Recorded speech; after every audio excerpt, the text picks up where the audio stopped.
You are about to watch the active shooter armed gunman planning and response training video for the Edgewood Center. In today's ever-changing environment, no business or organization is immune from violence. The incident rate of violence against EMS and healthcare workers is a problem that is significantly underreported but affects thousands of workers across the country. Active shooter incidents can have a devastating impact on victims. Situational awareness, planning, and training are all imperative to the survival and safety of the staff, residents, and visitors. An active shooter event at Edgewood presents unique challenges: a potentially large vulnerable population, hazardous materials, very open floor plans, and few places to hide. There is no single method to respond to an incident, but prior planning will allow our staff to choose the best option during the active shooter situation with the goal of maximizing lives saved. The objectives of this training are to inform you of active shooter history and events, to help identify who a possible active shooter is, how to know if it is an active shooter event, identify what we know and how to use this knowledge to our benefit, find out what our duties are as healthcare providers during the situation, how to understand and plan for the situation, go through each step of ALICE: alert, lock down, inform, counter, evacuate, how to deal with the aftermath of the situation, and go over Edgewood's plan of action during this event. This will allow us to conduct a safe and productive drill that will help us prepare for a situation like this if it ever occurred. Looking back on some active shooter events, there have been many in healthcare settings. One includes a shooting in February of 2018 at Georgia War Veterans Nursing Home. Another was a threat from the Vegas shooter's brother threatening to kill nursing home employees. He made threats against several employees, saying to get out or he would kill them. Another active shooter situation was in Ohio. The man killed the police chief and 2 employees. Most active shooters had a personal connection to a staff member or a resident. Who is an active shooter? An active shooter or killer emergency involves one or more persons using a firearm or other weapon engaging in a random or systematic shooting or killing spree. An active shooter is defined as actively engaged in killing or attempting to kill people in a confined and populated area. There are no clear characteristics or screening criteria to pinpoint who a potential active shooter can be and who they may target at what time. But what we do know is that 91% of active shooters in the past shootings around the United States were male, but of all ages. What makes Edgewood vulnerable? We have our front doors unlocked throughout the day, as well as open visitation hours during the day, but our visitation is a little more controlled after hours. Our staff is very trusting of other staff, patients, and visitors. Our employee door codes are known by former employees, and codes are not changed very often due to difficulty of informing the staff of this change constantly. We are a gun-free zone, meaning our patients or staff do not carry any weapons on us, and therefore we have no form of lethal counterattack. In case of an emergency situation, new staff and guests do not know our door codes, and therefore it leaves them vulnerable inside. What we know. We work in and with a vulnerable population. Because of this, training is important to enable personnel to react appropriately if confronted with an active shooter situation. As these situations are unpredictable and evolve quickly, fast decisions could mean the difference between life or death. No one wants to think they may be involved in an active shooter incident. However, it is important to be proactive and make potential plans. Training can also decrease deaths and help you familiarize yourself with our duties, our natural responses, and where to run, hide, or escape. Incidents like these evolve quickly. Time is of the essence. Valuable moments are lost if people are milling around in confusion and panic, leaving them vulnerable and exposed. Communication that is clear and actionable can help with recognition of the situation. As the shooter moves, the response will change. The golden rule is if there are less people in the hot zone, like large gathering areas like the living room and dining room, hallways, kitchenettes, then there are less victims. There is nothing better to fool a shooter than to take away their targets. When a shooter is active in the building, they have adrenaline and stress running throughout their body, which gives them tunnel vision. This can be useful to us for hiding situations. Active shooter incidents average 12 minutes in duration. During these events, on average, another person is shot every 15 seconds. A study of active shooter incidents in the United States have shown that 69% are over in 5 minutes or less, 60% end prior to arrival of law enforcement personnel. What are our duties as healthcare workers? Healthcare professionals have a duty to care for the patients for which they are responsible for. Active shooter scenarios can be very dynamic, which means ethical decisions may need to be made to ensure the least loss of life possible.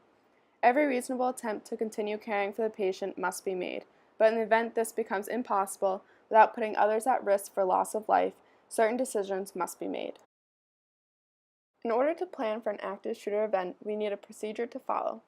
ALICE is a 5-step plan you can use in order to increase your chances of surviving a surprise attack by an active shooter. It stands for Alert, Lockdown, Inform, Counter, and Evacuate. It is important to remember that ALICE response does not follow a set of actions you must do when confronted with an active shooter. Your survival is the main goal in this situation. Deal with the known information and don't worry about unknowns. You may use only 1 or 2 parts of this response plan, or you may utilize all 5. In this type of incident, your perception is a reality, and you will be deciding what the appropriate action is for you to take. Traditional response to this type of incident has been to shelter in place and wait for the police to arrive. While this type of response is not completely wrong, case studies of several active shooter incidents have shown that using only this response has resulted in an increase in casualties. Alert is when you first become aware of the threat. The sooner you understand you are in danger, the sooner you can save yourself and others. A speedy response is critical. Seconds count. Alerts should be accepted, taken seriously, and should help you make survival decisions based on your circumstances. An alert can be hearing someone saying they have a gun, or going to use it, seeing a person walking with a gun, hearing gunfire, or anything you may think is a threat. If you are uncertain it is a threat, it is always safer to ask another employee or assume it is instead of doing nothing. Persons may or may not receive warning of an active shooter. A witness or a personal observation or the sound of gunshots may be the only alert you receive, leaving little time to react. If an active shooter were to enter the building through the front door with a gun drawn and our receptionist could see it, she would turn to switch on the lock for the front doors, leave the front desk and enter the administrator's room or the back hallway, locking the door behind her to be in a safe area. She or the administrator would make an announcement over the intercom so everyone is aware of the situation, saying gunman entering the building or active shooter in the living room at least 2 times. The announcement will include the intruder and the place they were. If we are unaware of the gunman until they are in the living room or down the hallway, the first person to see them will get into a safe place and make an announcement on the intercom. If this person is in a safe place away from the active shooter, they need to call 911. Everyone in the building at this point knows of the active shooter's presence and starts to run and hide. Communication throughout the building is key for survival. The next step is to lock down. Patients or staff may not be able to evacuate due to age, injury, illness, or mobility impairments. Because of this, we need to lock down and get into safe areas. Safe areas include anywhere behind a closed door, especially a locked one. If a staff member is safe and able to help a patient get into a safe area, then they should do so. A person's responsibility is for his or her safety. You are an important asset in the crisis, not one to throw away lightly. If you are lost, that loss is felt in successive areas around you. A second responsibility is to those in the immediate vicinity, those who are within line of sight. A third responsibility is to those in your place. Having protected yourself and alerted those near you, it is important to alert those who will also be affected by this crisis, but may have a bit more time to react. Alerting is critical. This also shows that ALICE is not a step-by-step process. Sometimes locking down and then alerting may happen for safety reasons. During a lockdown situation, it is imperative to get into a safe place. If the shooter were to come in the front door, people became alerted of it, and the shooter moved to East Wing, West and South Wing need to lock down their wings and try to evacuate who they can. For this, the Social Services Office, the President's Office, and the 2 offices to the right of the front door should exit their office and run into the West Wing. Once they are there, they will then close West Wing doors. The staff, including any nurses, LNAs, or anyone capable to do so, should remove anyone from the hallways into the closest room, shut the door, and turn off the light if they think they do not have enough time to evacuate. It is either the last staff member's job from the offices outside West Wing or the closest staff member to the wing door to close the wing doors. What we don't want to do is to barricade our own people out from getting into a safe place.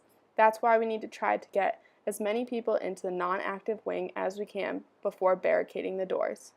The safest areas to lock down would include in patients' rooms, in bathrooms, in the nursing station drug storage room, or any place that may have 2 points of entry or exit in case you needed to escape. Barricading. Once behind closed doors, the next step is to try and barricade the door. To barricade, you can use anything including a chair, bedside table, a resident bed that is not in use, or any large and heavy object that a person cannot knock down. Barricading gives staff and residents more time to either escape or plan to fight back. Once the door is barricaded, you should find a place to hide from any gunshots and the shooter. Hide along the wall closest to the exit, but out of view from the hallway, allowing for an ambush of the shooter and for possible escape if the shooter enters or passes by the room. Remain silent. Use strategies to silently communicate with first responders if possible. For example, in rooms with exterior windows, make signs to silently signal law enforcement and emergency responders to indicate the status of the room's occupants. If it is unsafe to escape at this point, remain in place until given an all clear by identifiable law enforcement. Inform. Once locked down and hidden, it is important to communicate the violent intruder's location and direction in real time. The purpose of Inform is to continue to communicate information in as real time as possible because it is key to making effective survival decisions. Information should always be clear, direct, and in plain language, not using codes. If the shooter is known to be in an isolated section of the building, occupants in other areas can safely evacuate, while those in direct danger can perform enhanced lockdown and prepare to counter. Employees will have authority to adapt their response to the current information being received. Counter. Being prepared to face the attacker is critical. Alice Training does not believe that actively confronting a violent intruder is the best method for ensuring the safety of those involved. Counter is a strategy of last resort. Counter focuses on actions that create noise, movement, distance, and distraction with the intent of reducing the shooter's ability to shoot accurately. Creating a dynamic environment decreases the shooter's chance of hitting a target and can provide the precious seconds needed in order to evacuate. If you are in a patient's room or closed area and need to prepare yourself to be face-to-face with the shooter, you need to be prepared to fight if it is the absolute last resort. Objects we could use to slow the shooter and be able to evacuate include fire extinguishers, grease, pots, pans, chairs, and anything else that can knock them down or distract them. A fire extinguisher is a great option because you can spray the shooter to blind them and then hit them with the tank to knock them out. Kitchen grease can be very hot and painful, and a pot or pan can also knock them down. In case you need to engage in self-defense, it is important to know the most sensitive and deadly areas of the human body, which include the eyes, nose, throat, and groin. A hard punch or kick to any of these areas will give you enough time to run. If you were to be face-to-face with the shooter and you need to remove the weapon from the shooter, remember DATS. This means move the gun down and to the side. This is the most effective way to remove the gun from the shooter. Evacuate. When safe to do so, remove yourself from the danger zone. Evacuating to a safe area takes people out of harm's way and hopefully prevents employees and residents from having to come into any contact with the shooter. To evacuate, you need to run to the nearest exit away from the shooter, including the sun porches, back door exits, basement exits, or anywhere closest to you that you feel is safe to leave from. Try to run in a zigzag pattern. This makes it harder for the shooter to aim. Evacuate to our established safe areas, which includes the trail behind the pond and the basement of the inn on the hill. East, west, and south wings can go to the basement of the inn or the trail behind the pond. South wing basement, childcare, and kitchen staff will go to the trail behind the pond. Assembly and recovery. When the police first show up, it is important to notify them where the active shooter is in the building. They will do a sweep of the building and make sure the active shooter is down. Once the police have shown up, have swept the building, and confirmed there is no longer a threat, this is when we start to assemble and recover our facility. The owner or administrator notified by the police that the building is safe will then make an announcement on the intercom that we are all clear. They will say, "Active shooter is down. We are all clear, Edgewood," 3 times. This is when we start to account for everyone and send people to the hospital. The priority has switched from stopping the shooting to stopping the dying. Help those that are injured and make sure first responders bring them to the hospital. The administrator will call Portsmouth Hospital to notify them that there are a number of people coming into the hospital with injuries from an active shooter situation. A nurse on each wing is responsible for taking face sheets of the residents and giving it to the first responders who bring them to the hospital and making sure they write down and communicate to other employees who are being sent out, which could be a resident, employee, or visitor. The list of these people will then be handed to social services, who will then call their family members. Accountability. Next step is to notify everyone who evacuated that it's safe to come back in. Anyone in the building will walk to the inn or the trail and let everyone know we are all clear. Once everyone is in the building, a nurse from each wing needs to account for all staff members and any visitors they knew of. 2 LNAs will be appointed by the nurse on each wing to account for all residents and report this back to the nurse. Each wing will then bring their list of who is missing to the admissions coordinator to figure out who is missing. All residents in the area of the crime scene should try to be moved to another wing or out of that area if possible. At this point, all hands should be on deck to help. Regular operations may not return until later notified by the administrator or the owner. Here are the job roles listed out. The receptionist goes to the front door and directs first responders where to go. Social services figures out who goes to the hospital and calls family members. The nurses account for all staff in their wings and help all injured and non-injured. LNAs help residents and account for all residents in their wing. The president and administrator speak to emergency responders, media, and make sure all missing and injured are reported. Admissions coordinator account for who is missing, and everyone else needs to be ready to help with anything. Some key takeaways from this training. An active shooter event can be complex and fluid. Planning for these events and exercising a drill will result in less casualties. But despite training, some people will react and respond differently. Some will leave, some will stay and help, some will freeze in place. Our goal is to survive and to protect others. The choice is based mainly on proximity to the shooter. Remember, during an active shooter situation, the natural human reaction, even if you are highly trained, is to be startled, feel fear and anxiety, and even experience initial disbelief and denial. You can expect to hear noise from alarms, gunfire, and people shouting and screaming. Training provides the means to regain your composure, recall at least some of what you have learned, and commit to action. Just remember ALICE: alert, lock down, inform, counter, evacuate. Thank you for watching the Edgewood Center's Active Shooter Training video.